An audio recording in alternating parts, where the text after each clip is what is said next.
Welcome to my class, student. We are doing story of my life and this is chapter 12. We are doing summary and question answer because the chapter is small. Let's start. Now, after her first visit to Boston, Helen spent nearly every winter up north. Boston में visit करने के बाद वो हर winter को वो north में visit करती थी. Once she visited a small New England village. एक बार नॉर्थ में न्यू इंग्लैंड विलेज गांव में वो गई and was able to play in the snow for the first time. देखो कैसे कैसे वो पहले उन्होंने पर्किंसंस इंस्टीट्यूट गई, वहां उन्होंने अपने जैसे बच्चे देखे.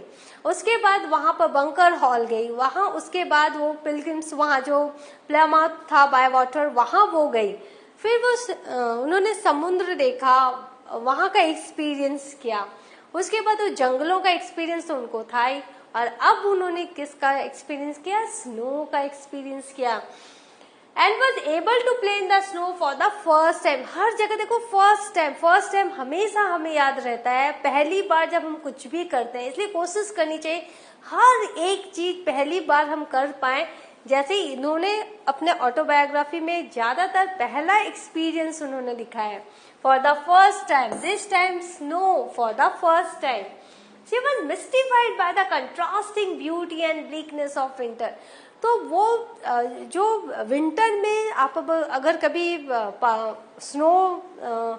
स्नोई एरिया में जाएं आप, और वो भी विंटर में जाएं, तो आप बहुत ही ज्यादा मिस्टिफाइड हो जाएंगे. एक तरह का मिस्ट्री आपको लगेगा, आप एक तरह से गुम हो जाओगे उस वातावरण में. जो ब्यूटी है, जो ब्लीकनेस है विंटर की, वो वहां दिखाई पड़ती है. During snowstorm one afternoon, Helen and Miss Sullivan rushed outside to feel the flakes falling. एक बार वहां भी होता है स्नो स्टॉर्म होता है, तो वहां पर स्नो स्टॉर्म हो रहा था. तो मिस सलीवन और हेलेन वो बाहर गई, घर से बाहर, वो जो स्नो फ्लैक्स गिर रहे थे, जो बर्फ गिर रही थी, उसका मजा लेने. But as the storm worsen, लेकिन धीरे धीरे जो आंधी थी वो बदतर होती गई. दे रिट्रीटेड इनसाइड, वो वापस घर आ गई. And set cosily around the fire, और आग के पास बैठ गई. while the snow blew through the air outside, और बाहर जो थी स्नो जो है वो ठंडी हवा, स्नोई एयर वो ब्लू हो रही थी, बह रही थी. The morning after the storm broke, जब दूसरी मॉर्निंग को, जब स्टॉर्म भी खत्म हो गया, Helen went out to play in the snow. तो हेलेन बाहर गई खेलने के लिए. So dazzling was the light, तो सूरज निकल आया था, और वो जो लाइट थी, ये कहती है इनकी बंद आंखों में भी वो लाइट, वो रोशनी इन्हें महसूस हो रही थी. She write that it penetrated even the darkness that wells my I.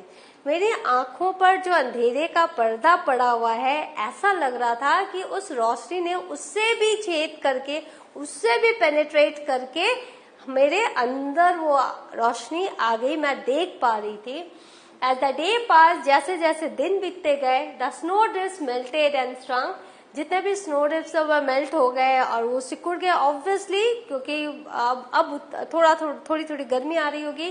But another storm came before they were gone, लेकिन उनके वहां जगह छोड़ने के पहले एक दूसरा स्नो स्टॉर्म भी उन्होंने एक्सपीरियंस किया एंड रिप्लेस्ड देम, और वो वापस से वो जो याद है वो ताजा हो गई. ऑन प्लेजेंट डेज, जब बहुत अच्छा खुशनुमा दिन हुआ करता था, हेलेन एंड मिस सलीवन एंजॉयड, ये दोनों क्या एंजॉय करती थी? टॉबोगैनिंग. टॉबोगैनिंग क्या है? ये जो स्लाइड हम वो क्या करती थी, बैठ जाती थी और वो स्लोप में वो नीचे जाती थी. ये देखो, दिस इज टॉबोगैनिंग, बच्चे कर रहे हैं. And Helen experience incredible Joy, और ये एक्सपीरियंस ऐसा था कि हेलेन बयान ही नहीं कर पाती हैं. एंड फेल्ट हरसेल्फ डिवाइन, और बिल्कुल उनको डिवाइन का एक एक्सपीरियंस होता था, एक बहुत ही अच्छा फील होता था. As she flew down the steep slopes, क्योंकि वो स्टीप स्लोप्स में फ्लू डाउन करती थी. तो टॉबोगैनिंग जो है वो हम लोग जब बर्फ पे जो फिसलते हैं उसके स्लोप के सहारे, तो स्लेज के सहारे, तो दैट इज कॉल्ड टॉबोगैनिंग. तो एनालाइज कर लेते हैं. Helen sense of wonder the natural world continues. Obviously जो हेलेन का जो नेचर का जो वंडर है, जो नेचुरल वर्ल्ड का जो वंडर है, उसको एक्सपीरियंस करने का वो कंटिन्यू ही रहा to expand as she experience different regions and different climate, क्योंकि उन्होंने डिफरेंट रीजन्स को, जगहों को एक्सपीरियंस किया, कई क्लाइमेट्स उन्होंने एक्सपीरियंस किए, डिफरेंट क्लाइमेट्स उन्होंने एक्सपीरियंस किए with a friend, guide and companion miss Sullivan bye her side. तो उनके साथ हमेशा कौन था? मिस सलिवन थी। और उन्होंने उनको ये हिम्मत दी कि वो अपने आसपास के जो नेचर है उसको वो स्टडी कर सके, उनको महसूस कर सके और अंडरस्टैंडिंग कर सके। Helen is desert by nature time and time again.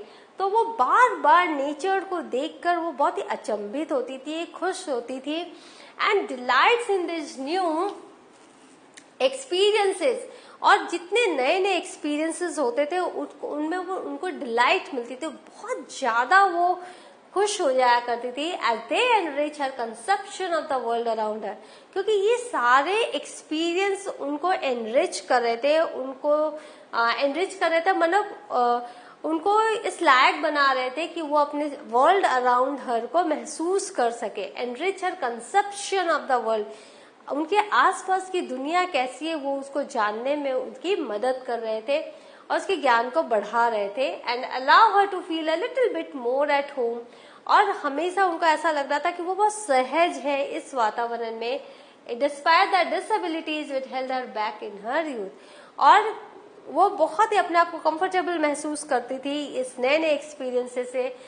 ये पक्ष होते हुए भी कि उनमें एक डिसेबिलिटी थी, और वो जब यूथ अपने जो इन हर यूथ में, जब वो यूथ एज में थी तो वो उसको थोड़ा रोक के रखती थी एक्सपीरियंसेस को लेने में। बट नाउ हेलेन कहती हैं कि beginning has started, beginning of everything, beginning of everything, सब कुछ स्टार्ट हो गया था मिस सलिवन के आने से।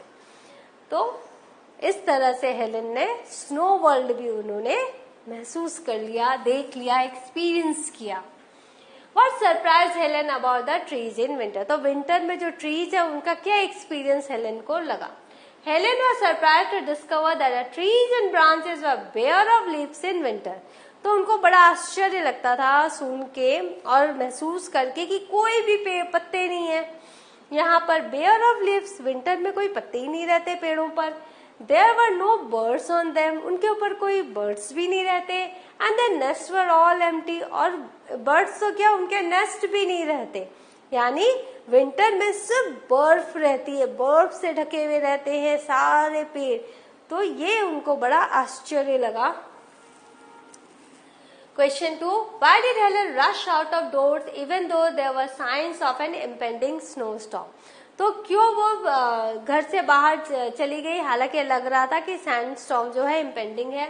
Helen rushed out to feel the tiny snowflakes as they fell from the sky, क्योंकि उनको लग रहा था वो जो स्नोफ्लैक्स जो गिरती है, जो बर्फ गिर रही है, वो उनको महसूस करना था in spite of dangers of an impending snowstorm. हालांकि उनको पता था कि ये फिर से आने वाला है स्नोस्टॉर्म, फिर भी वो घर से बाहर गई वो स्नोफ्लैक्स को महसूस करने के लिए। Question 3. How did the family spend their time during the snowstorm? तो snowstorm में फैमिली ने कैसे समय व्यतीत किया? During the snowstorm, Helen and her family sat around a fire. जब बाहर बहुत तेज तूफान चलता था snowstorm, तो वो घर के अंदर आग जला के बैठते थे and enjoyed themselves sharing merry stories with one another. और enjoy करते थे, आपस में कहानियां सुनते थे, सुनाते थे और इस तरह से समय बिताते थे। Question 4. Why does Helen say that the pine trees outside had no smell? जब वो वहां थी समर कॉटेज में, पाइन एंड ओक ट्रीज के आसपास उनका कॉटेज था, सब तरफ पाइन एंड ओक ट्रीज था, और जब वो वहां पर एंजॉय करती तो वो ओडोर आता था, फ्रेग्रेंस आता था, लेकिन विंटर में उनको कोई फ्रेग्रेंस नहीं आता। तो Helen described the pine trees outside her home to be bereft of any smell because they were covered with snow. क्योंकि वो सारे पाइन ट्रीज क्या थे, वो तो स्नो से कवर्ड थे, वहां तो कोई पत्ते वगैरह नहीं थे, तो वो ओडोर भी नहीं था, तो इसीलिए उनको कोई भी फ्रेग्रेंस नहीं पता चलती थी। Question 5. How was Helen able to feel the light in spite of her blindness? अपने ब्लाइंडनेस के होने के बावजूद उन्होंने कैसे फील किया लाइट को, सूरज की रोशनी को। The sun rays on the snow-covered trees and branches shone dazzlingly bright. जब आप कभी देखो, आप अगर एक्सपीरियंस नहीं है तो आप YouTube में देख सकते हो, जब सूरज के ऊपर, बर्फ के ऊपर जब सूरज की रोशनी पड़ती है तो वो डेजिंगली ब्राइट हो जाती है, बहुत ज्यादा चमकदार लगती है। तो जब सूरज की रोशनी snow cover trees and branches में पड़ रही थी तो आंखें चुधिया जाती है, आप आंखें खोल के नहीं देख सकते। और तो ब्राइट एंड ब्लाइंडनेस एवरीथिंग, उनके जो the sun rays on the snow cover trees and branches shone dazzlingly bright and blindness everything sparkled like diamonds, और सब कुछ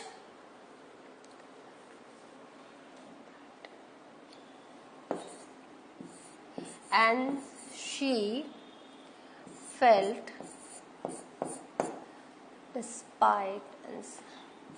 in spite of blindness, in spite of blindness,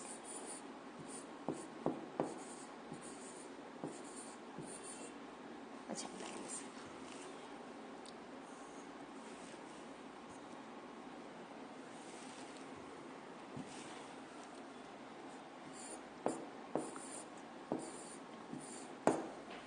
see, and she felt in spite of blindness, तो वो जो dazzling bright जो light थी, जो चमक जो थी वो फील कर पा रही थी in spite of blindness. Everything sparkle like diamonds, हर कुछ ऐसे चमकता था जैसे हीरा चमक रहा हो। Helen could feel the brightness in spite of her blindness, तो इसीलिए वो जो था, वो जो रोशनी थी वो उनको महसूस हो रही थी, हालांकि वो देख नहीं पाती थी। Question 6. What does Helen mean when she says that she could not feel the earth under her feet? तो स्नो में भी यही होता है। The snow was so thick that Helen could not feel the ground beneath it. जब आप snow पे चलो, जब तक आप वो प्रॉपर जूते नहीं पहन के जा पहनोगे, आप तो चल ही नहीं पाते हो। वो देखते नहीं हो कैसे अंदर पैर जाते, जैसे आप रेगिस्तान में जाओगे तो बालू पर भी आप चल नहीं पाओगे, वहां सैंड रहता है। तो इसी तरह यहाँ स्नो रहता है, थिक स्नो।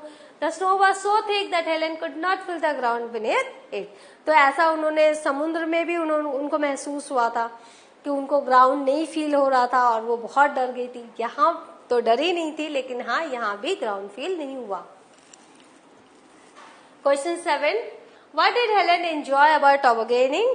तो Helen enjoyed being शॉप्ड of a slope से अचानक से फिसल के जाना, एंड प्लंजिंग थ्रू ड्रिफ्ट्स में प्लंज करना, swooping down upon the lake, और लेक वगैरह तो सब स्नो कवर्ड होते हैं, तो वहां पर सूप करके जाना, एंड ऐसा लग रहा है कि जैसे वो फ्लाई कर रही हैं। तो इसीलिए हेलेन ने काफी एंजॉय किया टॉबोगनिंग।